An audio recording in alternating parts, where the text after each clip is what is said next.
Ang culprit talaga is the habagat, no? Which caused the landslide up the slope.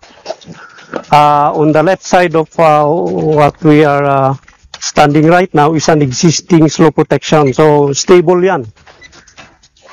Hanggang sa dumating yung landslide.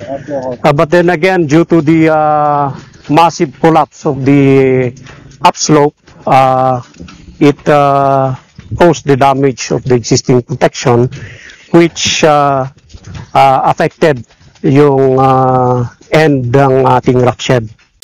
Enzo Recto, kalaban ang katiwalian at kasinungalingan, kakampi sa katotohanan at kabutihan.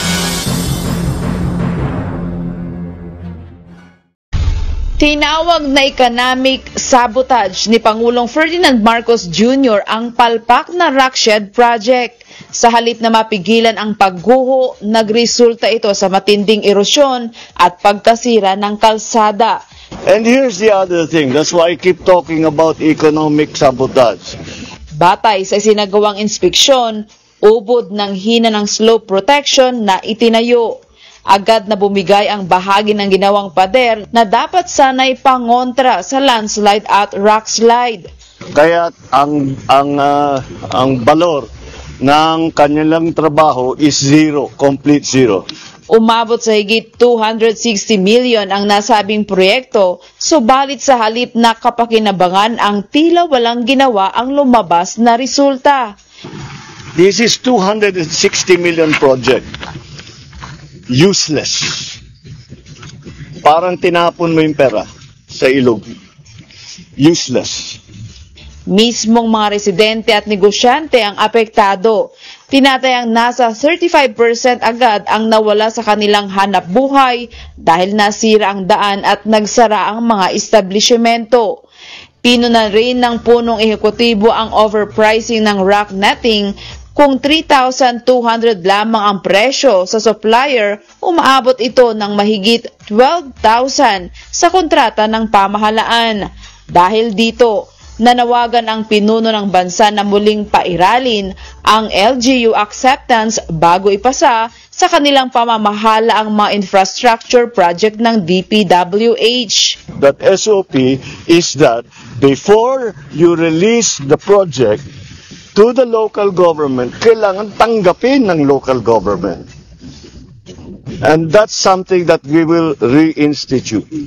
Binigyang diin ng Pangulo na kailangang may sapat na pagsusuri at aktwal na konsultasyon sa mga local government unit para maiwasan ang ganitong kapalpakan. Sa ngayon, tinatayang aabot ng 500 milyong piso ang kailangan upang makumpuni ang nasabing project site. Halos doble ng original na gastos ng pamahalaan. At bago matapos ang kanyang termino, tiniyak ni Pangulong Marcos na hindi siya titigil hanggang hindi maiwawasto ang anomalyang ito. If there's one thing, I will not leave this office until I fix this. This is it. This is one of those things. Grace, ano ang tugon ng taga DPWH Cordillera sa sinasabi niya ng Pangulo? Yes, Ella, ayon nga kay Engineer Arnold Dacwag, ang hepe ng DPWH Cordillera Planning and Design Division, hindi dapat ituring na walang silbi ang nasabing istruktura. Ayon sa kanya, hindi ang disenyo o pagkakagawa ang problema kundi ang malaking pagguho ng lupa sa itaas ng slope ang siyang sumira sa natapos na rock shed.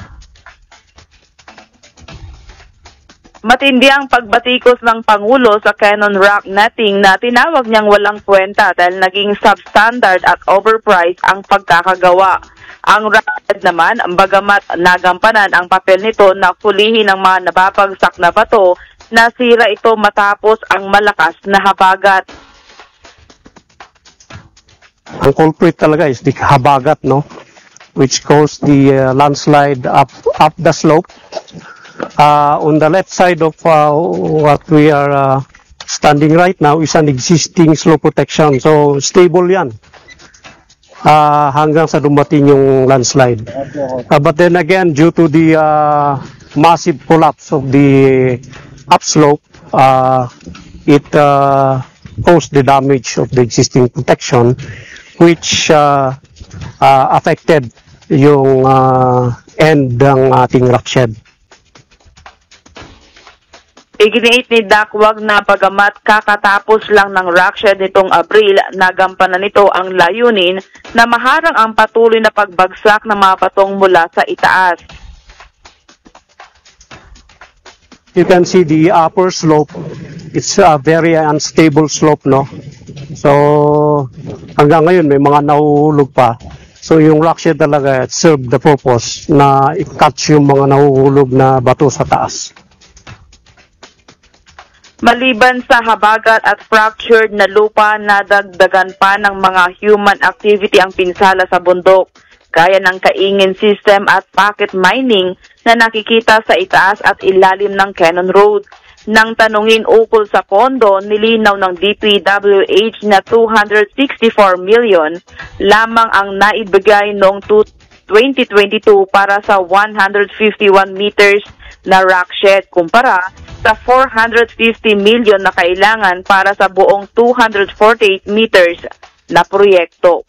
Dahil sa walang dagdag na pondo noong 2023, ngayon ay naglaan ang National Expenditure Program ng 100 million na posibleng i-divert ng DPWH para sa agarang restoration ng nasirang bahagi.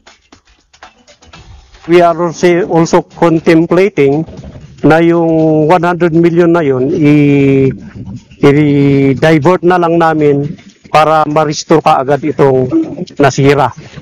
And we will request for another extension of the rock shed. Sa kasalukuyan, nananatiling bukas ang Cannon Road para lamang sa mga residente at mga essential travelers habang isinasantabi muna ang full reopening ng highway. Samantala, nanindigan ang Pangulo na dapat panagutin ang mga nasa likod ng anomalyang rock netting project na umano'y naging halimbawa ng mali at mahal na construction sa Cordillera. Binigyang din niya na tapusin ang anomalya bago matapos ang kanyang termino. Bunyog, bunyog, halikan na kasama ka. Bunyog, kapag buklod ay may pag-asa. Luzon, Visayas, Mindanao, isa ang pananaw.